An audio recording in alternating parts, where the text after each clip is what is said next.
Empire.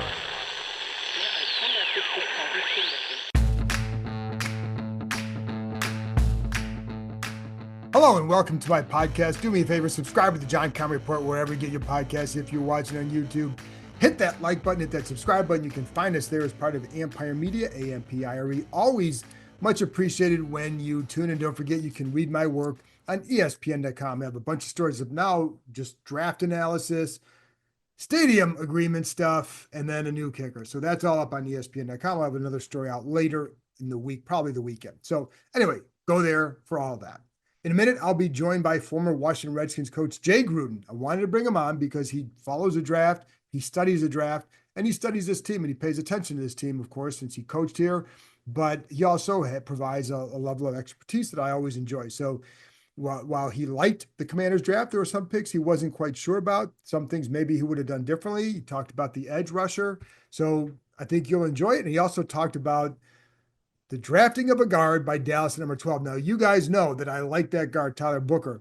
But at number 12, I think Jay was a little bit confused by that selection. So stay tuned at the end for that one, too. Always entertaining to have Jay, especially when you start talking about guards in the first round, and it brings up memories of when they took Brandon Sheriff.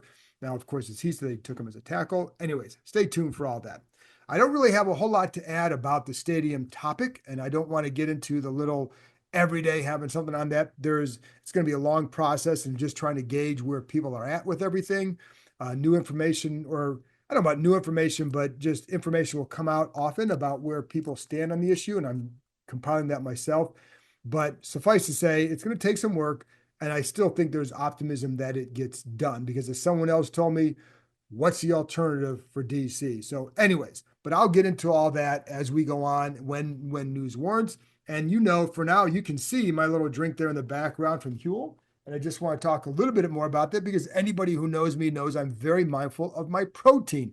I get it in a variety of forms. And when I want a quick, easy to grab meal in the morning, I'm going for the Huel. I've told you about my like for strawberry banana, got chocolate today. It's the Black Edition shake. And I just poured over a little bit of ice, like the taste. Not hungry again till lunch. And I like that. If you need a quick meal in the morning, give it a shot. 35 grams of protein, folks, 7 grams of fiber, 27 vitamins and minerals. New customers for this get 15% off plus a free gift at huel.com when you use my code KEIM, K-E-I-M. Don't miss out, and that's HUEL.com. Try today. They've sold more than 500 million meals around the world. So that's 15% plus a free gift for new customers using my exclusive code KEIM, K-E-I-M, at HUEL.com. Please see the description for terms and conditions. Skip the stress, not the nutrition. Try Huel today for complete nutrition bottled. So there you go, folks. Now, what you wanted was Jay Gruden. So here we go. Here's my conversation with former Washington Redskins coach Jay Gruden, who also now does work for Underdog Fantasy with Clean Pocket Podcast. Check him out there. Always good stuff. He's on Twitter. Can check him out there. And I always enjoy his analysis. So here we go. Bet Online is the world's most trusted betting platform and your number one source for all your sports betting action. Baseball season is in full swing, and we've just started the NBA and NHL playoffs, which has more ways to stay in on the action with the latest odds, news, and scores, even live in-game betting while the games are being played. With the largest selection of odds on everything from the MLB, NHL, and the UFC, Bet Online remains the number one online source for all your sports wagering info. In between games, head over to the Bet Online casino with all the top Vegas-style games, including poker and a live casino. Bet Online. The game starts here. All right, Jay. Well, I know you did a breakdown of the Commanders draft picks on it's Clean the Pocket. Clean the Pocket. Clean Pocket. Clean Pocket. There you go. Clean Pocket on the podcast. Clean Pocket. So you did the breakdown of there, and I just want to kind of go over some of that and just what you thought of the draft, their off season in general, and have they closed a gap on the Eagles? But let's start with their draft in general. What did you think? Well, I was very surprised that they went offensive lineman in the first round. I can't be upset by the fact they're trying to protect Jaden even more and get more big bodies in the building. Can't be upset at that at all. But I just think there's a glaring need on the edge as far as a pass rusher is concerned. And there were some pretty good ones available that they could have taken. Izaraku that went to Dallas, and then Mike Green went a little bit later. And Tuamala, who I like from Ohio State. Those guys were all available, but I was surprised. And Josh Simmons was there, a tackle from Ohio State, who I think is a better player than Connerly. He had an injury, but I think from a technician and uh, a true tackle position player, I think Simmons was a better player. But Connerly's a good player. He's athletic and provides a lot of depth for that offensive line room. And then when you have that, because obviously they can move Brandon Coleman to another spot, protecting Jaden. I mean, you're an offensive guy. You have a weapon like Jaden Daniels. How important is it to build that wall in front of him? Oh, it's critical. I mean, this is your franchise. This is the guy that's going to take you places that you haven't been in a long time. So, in order for that to happen, you have to have good protection. And it also helps, obviously, not only pass protection, but the running game, which Right. will help protect Jaden as well. So, to get Brian Robinson more involved and Austin Eckler and the running backs to help take a little pressure off Jaden also helps. So, it's about depth. It's about guys that can play multiple positions. And I think they have that in place. They have a solid left tackle in Tunsil. Obviously, Algretti's a good guard. Obviously, the center's in good position right there. Now, the right side's a little bit up in there. They're going to try Connerly. They're going to try Coleman over there. Obviously, Cosme's coming back. And so they have guys that can rotate and play in there. They just got to find the right combination. And they also have good depth with Trent Scott and the guys they signed in the free agency. So with again sticking in with Jaden as it because he's a guy who he can run, but he doesn't always look to run. He doesn't look to run first. So you give him a little bit more time in the pocket. How much more dangerous can that make him in this offense? Well, it's scary how dangerous he already is without those guys last year. I thought the offensive line played pretty decent last year, and I think they're even going to be even better this year. Jaden's ability to go through progressions and also hurt you with his legs at what makes him top 4 or 5 quarterback in the National Football League. So giving him more time is dangerous. Giving him more running lanes is dangerous. Helping him with the running game, which will help the play actions and the bootlegs, is dangerous. So I don't think there's anybody that can argue the fact that getting an offensive lineman in the first round is going to make Washington better. But it doesn't help their defense. They gave up 55 points to Philadelphia, over 250 yards rushing, 250 yards passing in the last game. And I don't know if they did enough defensively to right the ship, but offensively, they're going to be a good place. And I was going to ask you too, because obviously they got some guys in free agency, right? And they built some depth along that front, but you don't have that edge guy. When you don't have that one guy who can really kind of elevate the pass rush, how much harder is it to manufacture that rush? Yeah, it'll be difficult. You like to have a closer, especially since Washington can score points and they're going to be ahead in some games. You got to have that closer mentality type player. However, they're going to have to do it by committee.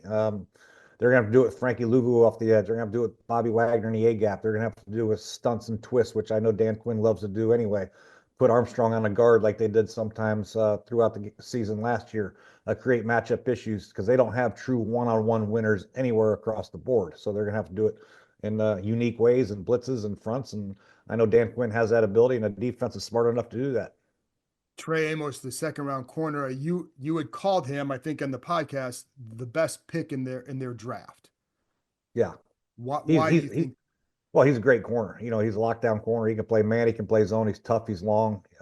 He can run. He ran sub 4.4, I believe, high 4.3s at the combine. So he's got all the traits to be great, and he's got ball skills and he's tough. So I mean, what else do you want? I mean, 6'1", tough, smart, and can play the ball. So that's very, very important. Now they have a decision to make. They put Sinistro back at nickel, which is a true spot. Now you have Amos and Lattimore at corner, but the fact that you have some depth there is very important as well because Lattimore's had some injury history. Sinistro's not the biggest guy in the world. Now you have pieces in there. So if you have 17-game season, you miss some games, these guys can fill in and rotate and still be a solid, very solid secondary.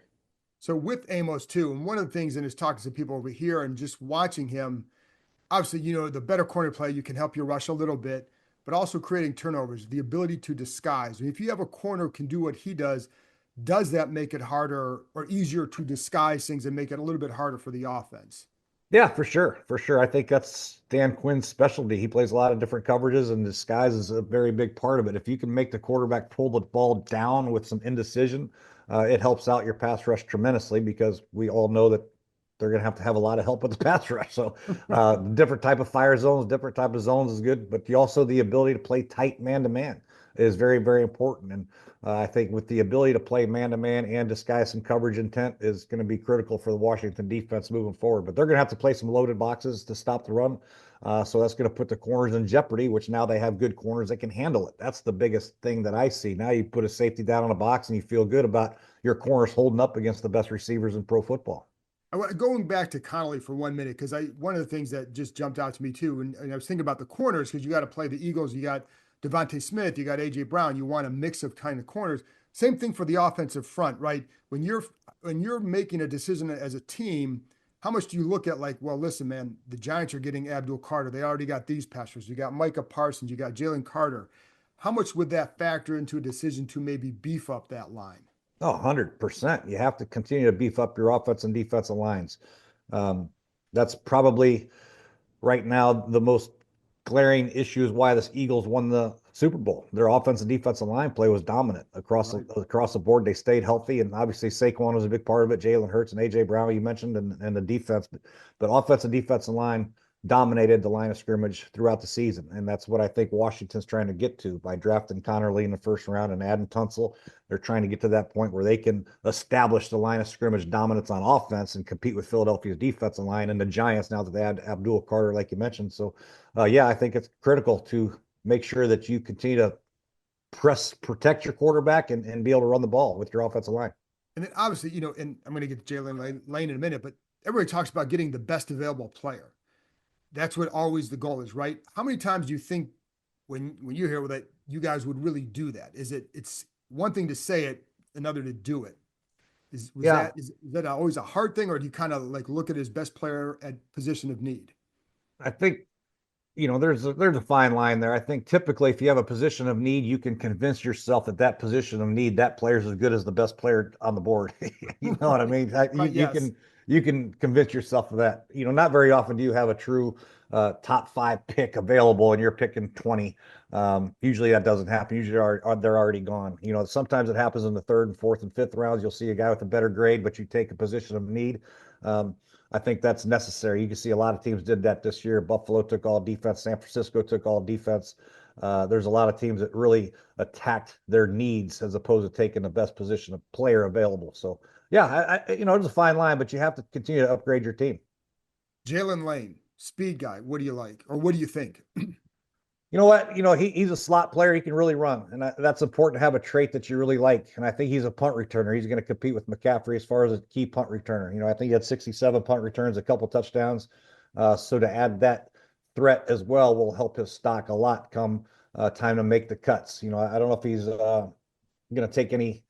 I think it's going to be between him and McCaffrey really for that extra receiver spot. So it's going to be interesting to see. But he can really run. He's explosive with the ball in his hands. He can do the jet sweeps, the reverses, all the fun stuff with the bells and whistles. But at the end of the day, how is he going to break into the lineup? Because Debo's a good slot player. Obviously, Terry McLaurin's out there. They got Noah Brown, who's a physical player who really is an important player in the running game to block safeties and block linebackers. But it'll be interesting to see. Anytime you can add a guy that's 5'10" and runs a 4.3 40, I think it's a good ad for your football team. And that's what I'm going to say too. When you have that speed as an offensive guy, how much say that you got to find some packages to get him on the field? Yeah, you got to try. The issue is Terry's so good and Debo's so good with the ball in his hands. I mean, how many different, you only have one ball, right. and you're going to put him out there and give him the ball, and Debo's going to be like, hey, why are you giving him the ball, not me? I mean, I'm Debo Samuel, for God's sakes. Give me the ball. I'll run people over. I don't have to use my speed. So it'll be interesting to see how Cliff uses all these guys. But like I said before, you can never have too many guys that can really, really run.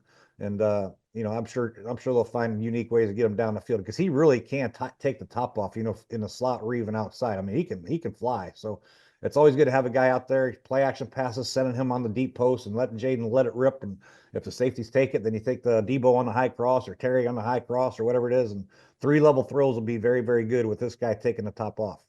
How much too can you help just maybe open it up using him horizontally, using that speed, and maybe either they're following him, you're creating something inside. Like how much can that be a factor too? Oh yeah, for sure. Anytime you have a guy that scares the hell out of defenses where you have to put a safety over the top, just opens up everything underneath. It'll open up things for Debo. It'll open up things for Austin Eckler and out of the backfield for Zach Ertz at the tight end position. So yeah, I think, but Terry already has that. Terry already strikes fear in people's Sure. hearts when he goes out there and he takes the top off. So they already have a guy that can take the top off. So have another one, have two of them is good. But, like I said before, it's going to be hard for Cliff to find ways to get everybody the ball that he has on this offense. Right. I think it sounds like his biggest mark early on would be made as a punt returner, where you can use the speed and you can get him in some space situations, and then hopefully for them that it works out. KEIM, the linebacker from UCLA.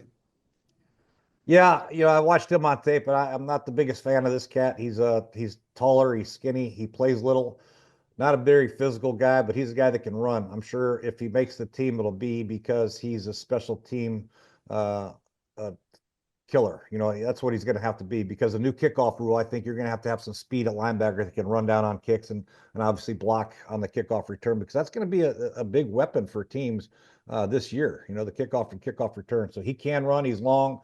I think that'll be his biggest benefit. He's good in coverage. He's got good feet. He can cover sideline to sideline, but as far as trying to stop the run or if Saquon Barkley's in the game, you got to get this guy out, because, he's not the greatest tackler in the hole. He's just a tall, skinny kid. He looks more like a safety to me, but he can run. And I think that's good to have a guy in your team that can run to help on special teams and play in dime situations. Kind of like, when we drafted, which I'd never understood it. We drafted Sua Cravens in the second round. He was not a safety, he was not a linebacker, but he could run a little bit, and he's kind of a hybrid position guy. Where do you put him? A nickel? He's not really a nickel, he's not really a linebacker. The object is probably get him on dime situations where he can cover tight ends and cover backs. That's what he can do, and known passing situations. And that's what I say. I think that's the plan for him. And also, could he be like that, everybody talks about the big nickel, that kind of role? Is that what Yeah, but he's not big. Right. I think he's like he's tall. He looks like, he runs like he played receiver before he got to college. Oh, you could tell. He's not a thumper by any stretch of the imagination. He's a drag down, go to your, ankle tackler, but he can run. He can cover some space, so, you're asking a guy to cover flats, cover deep hooks, cover high crossing routes, cover backs out of the backfield, tight ends. That's his strength. And he can get receivers and tight ends on the ground. That's no problem. But I'm just worried he can't hold up against the run on first, second down. This is a nickel dime type player and a special team player. Yeah, and I think that's how they view him as well, a cover guy using that speed in that role.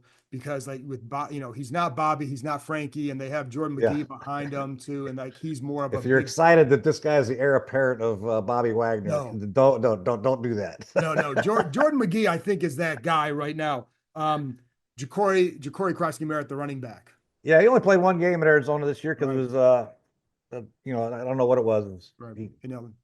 Whatever. But yeah, he looked pretty good in that game, and I guess he had a really good East-West Shrine game, and he's an interesting guy. I think he's going to have to beat out Jeremy McNichols. That'll be a tough competition, but he's not ready to take Austin Eckler or B-Rob's job. That's for sure. He's going to have to really do some dynamic stuff to get on the field. He's going to make his hay on special teams, and as he gets the ball in preseason and training camp, if he can really show the coaches and show Cliff and that he is an explosive player, maybe he will take some carries off B-Rob. But I don't see him making a huge mark this year. Maybe practice squad this year. Maybe takes McNichols' spot as a third running back on the roster so he could play a little bit.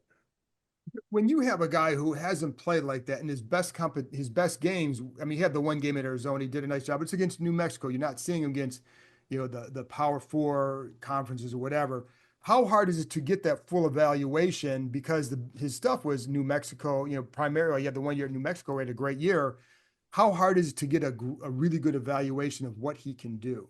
Yeah, I'm sure they did some research on him at New Mexico, and then the East-West Shrine game where he's pit up against some guys, similar skill sets and athletic ability, some good players in the East-West Shrine game. I think that's probably where they got the best look at him. You can watch him in practice and pass protection drills, watch him in 9-on-7, watch him in 7-on-7.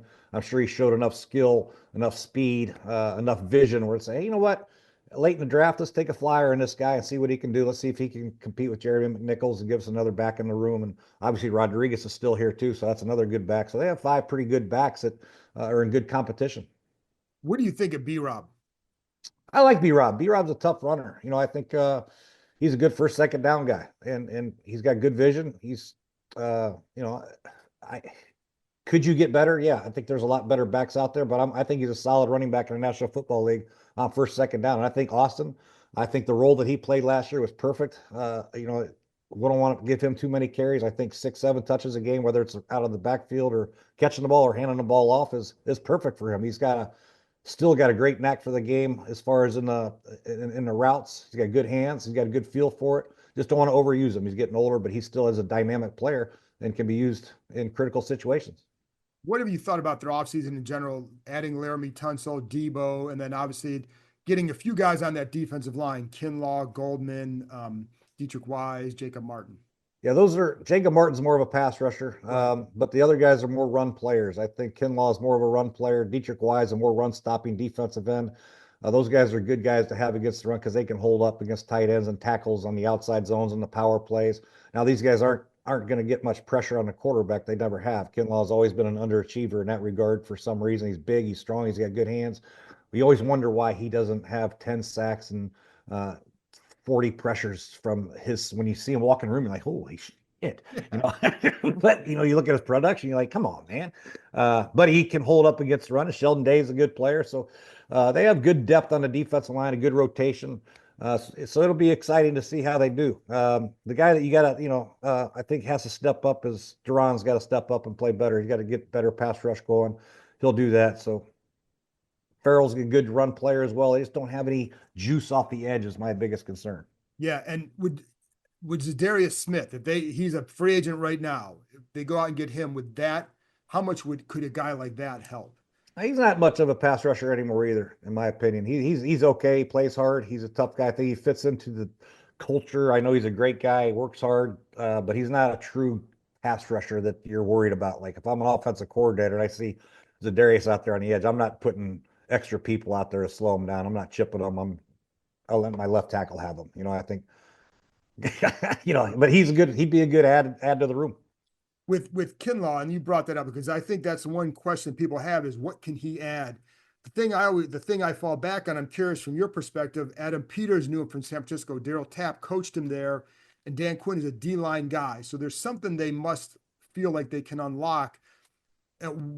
He's played several years in this league. So at what point does a guy get to you can unlock this potential versus this is just who he is? Yeah, I think there's still a lot of room for him to get better. I mean, the talent that he has, the skill set that he has, he should be a dominant Pro Bowl type player on the defensive line. And I think, Adam knows him. I think they might have enough there that they like from a person standpoint. If he's a big lazy bum, they wouldn't have gone out and got him. So obviously he's going to work hard at it. And I know Dan Quinn and the coaches will do a great job working with him. And Deron Payne's a good guy to have next to him. So that's a good 1-2 punch. And then you able to keep them fresh because you got Goldman and you got Sheldon Day and you got the other kid they drafted last year, Newton. So yeah, so they have a good rotation. I think that's the biggest thing for a guy like Kinlaw, as big as he is. If he can stay fresh throughout the course of the game, he can be attacking and play low or get his pads down. He can be a force for sure. Yeah, because when I'd watch him, he definitely gets his pads up at times. When he keeps it low, he's really good. When he gets it up, he gets moved. Being tired, you got to keep him fresh. And if he has a good offseason program, maybe he gets in better shape this year and gets his pads down, plays about 35, 40 snaps a game. If he can, play 40 snaps a game and be a violent player, they got something there in Kinlaw. He's definitely a good player. How much have they closed the gap on the Eagles, or have they? Defensively, maybe a little bit. I think Jeremy Chin was a big loss, really. I think he was a pretty good player. I don't think they really replaced him. I don't think, Will Harris is really Jeremy Chin, and I don't really think they have a really good run stopping safety now. That's the biggest issue. The safety position is a big issue for me now, and obviously edge rusher. They've closed it a little bit, being able to stop the run with the big ads with Goldman and obviously who we just talked about, Kinlaw. So I just worry about the defense. We worried about them last year, and they actually overachieved, I think, last year. I don't know if they're going to overachieve again this year, but we'll have to wait and see. I just think they need a couple more pieces, a better pass rusher, maybe another safety. Yeah.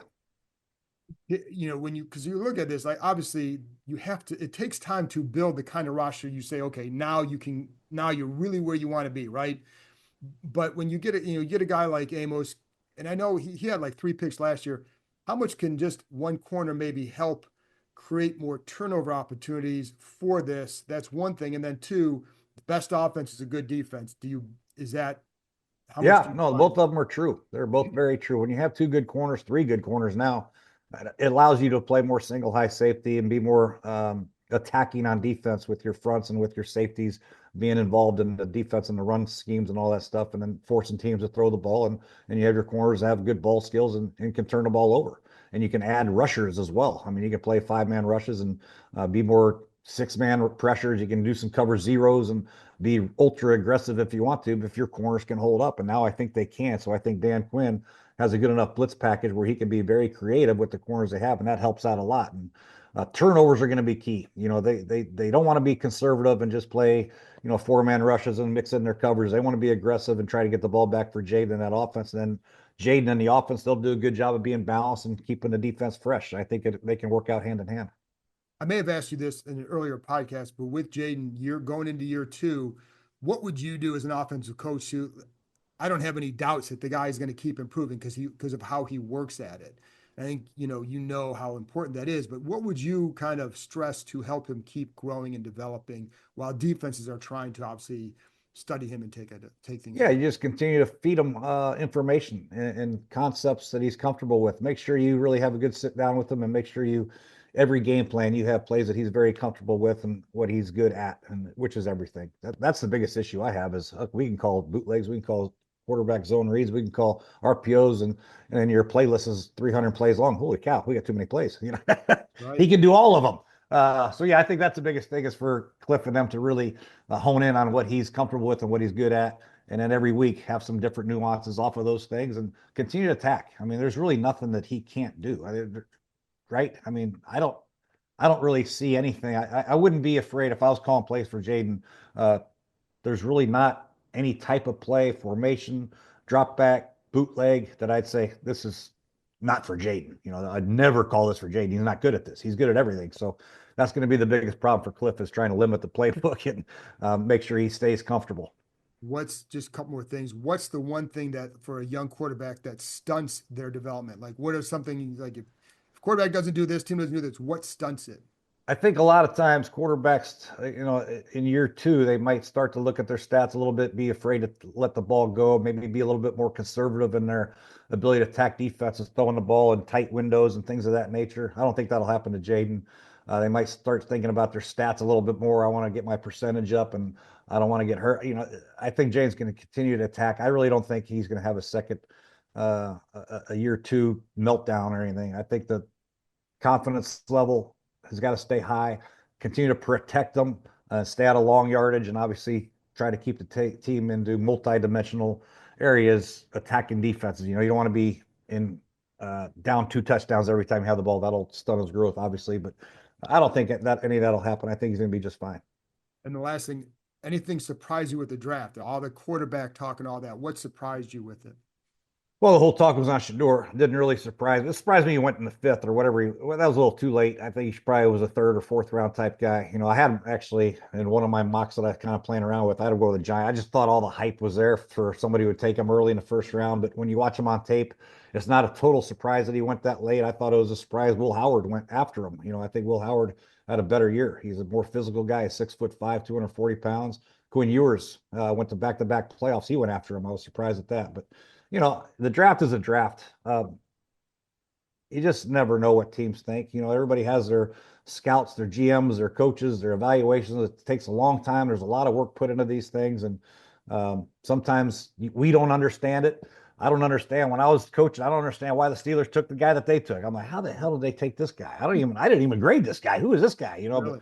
But there's a method to the madness. Sometimes they're right, sometimes they're wrong, and there's no exact science. We'll figure it all out in about 4 or 5 years, how bad this draft was or how good it was.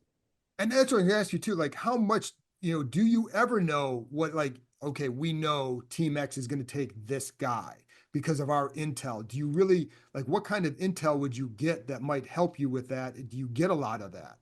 Yeah, you try to figure out by their position needs and who's available. Then you can kind of tell. Like the Cowboys, I was shocked they took a guard at 12. All the defensive help that they needed. I just can't believe they took a guard. I can't believe it. DeAndre Campbell's sitting there, and what happens? The Eagles get him. I'm like, how does the Eagles get DeAndre Campbell? He's the best linebacker in the draft, and now they just got a day 1 starter, and then they get a day 1 starter at safety from Texas. I'm like, how the hell do these guys fall to the Eagles? But you just never know how it falls out. And teams draft guys because, I think what people really don't understand too is these one-on-one draft meetings when you get to meet the kid. You fall in love with these kids. Sometimes these are like the guard from Alabama, Booker. He might be the greatest kid, good leader, captain, which I don't know just by evaluating them on tape. I think that has a lot to do with it as well, how they can help not only on the field, but off the field and the culture they're building. He's a guy that I really liked because I thought he was a road grader, not the greatest mover, but he's a mover. But yes, he's a guard. Yeah, what's that? He's a guard. Yeah, you can guard a second or third, fourth round. You can find a guard. That reminds me of the quote you had about we picked a guard at fifth. Well, we took him to be a tackle, but we knew he wasn't a tackle. Yeah. But you guys knew he wasn't a tackle like 2 weeks into camp or a week. I mean, who are the starting guards for the Commanders right now or last year? When did they get drafted? Allegretti? Allegretti was a free agent signing. I don't even remember when he was drafted. Cosme was a second-round pick. Okay, second, third round. Yeah. I mean, you don't need to take him at 12. You got to take a guy that makes the stat line, a guy like a linebacker who has 12 tackles a game or a receiver who has 1,500 yards receiving. You know what I mean? They could have had Holden. They could have had Golden from Texas. They could have had any pass rusher they wanted. They could have had Campbell, not a guard. There you go. This is why I love talking to you. Anything you got to plug right now? What else you got going on? Just Clean Pocket on YouTube. Check us out. We work for Underdog Fantasy. So yeah, it's been a lot of fun. These guys are good guys. We're just trying to get our brand recognized a little bit. So if you want to tune in, great. We're just trying to make some hay. It's fun. It's good stuff. And I always love your analysis, and I'm glad you guys put clips up there too that I can tweet and retweet or whatever. So yeah, thanks a lot, Jay. Yeah, no problem, John. Thanks for having me.